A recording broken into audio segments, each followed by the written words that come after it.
This question is directed to Brother Zak. Basically, your speech was very enlightening.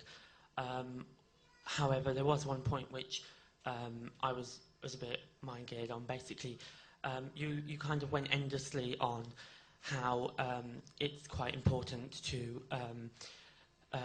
you know, do the dawah work and the itikaf work, even if, you know, we know very little. But basically, you know, and how you have to be like, how it's important to be a complete Muslim, not to, you know, it's not important that we get our full Muslim community completely up to scratch before we do the dawah work.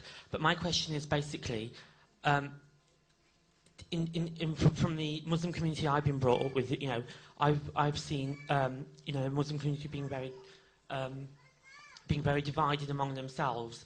So my question is, what hope do we have for giving dawah to a third party when we ourselves are split with our, you know, with our beliefs and our, you know, our doings? For example, if you take the Eid itself, which is like one of the important celebrations in the Islamic, in the Muslim thing.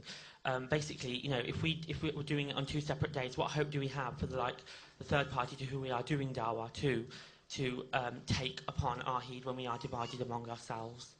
Jazakallah khair. There was a question that when we do dawah to non-Muslims, when the Muslims themselves are divided, for example, Eid, some people celebrate on different days. So if we ourselves are divided, how can we do dawah with the non-Muslims?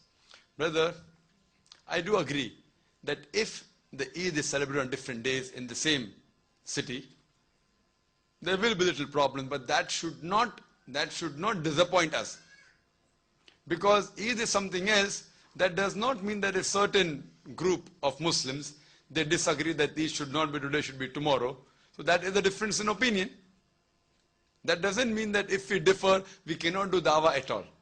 And I said that dawah is important because if you say that I will become a great, first I'll have enough knowledge on how to do dawah with non-Muslims and then start doing dawah, I say that time will never come.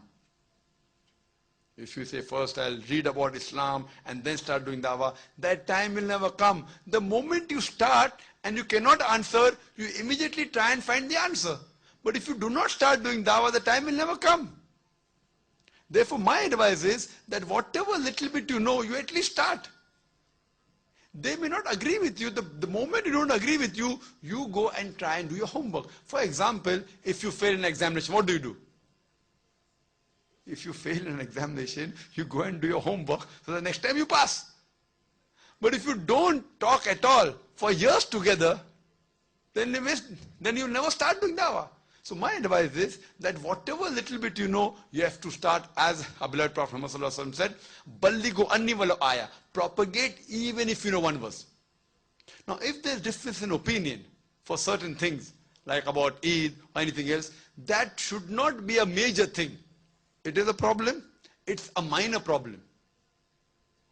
Because if, suppose, at that time the Muslims differ, some have Eid today, some have Eid tomorrow, that should not be a major problem. That's not an issue in which, because if the Muslims differ, that means you can't do dawah at all. You can sure, yeah. I mean the full year is there. So what we should do, if these small mistakes are there, and because of that you say that, okay, I will not do dawah, I feel this is an excuse on the point of the Muslims to prevent doing dawah. See, we, alhamdulillah, even in Bombay it's the same thing. There are different opinions. But yet we are doing dawah. We are doing dawah with thousands of people. Thousands of people. And there are hardly any non-Muslims who object and tell us that why do the Muslims object? Why do the Muslims differ?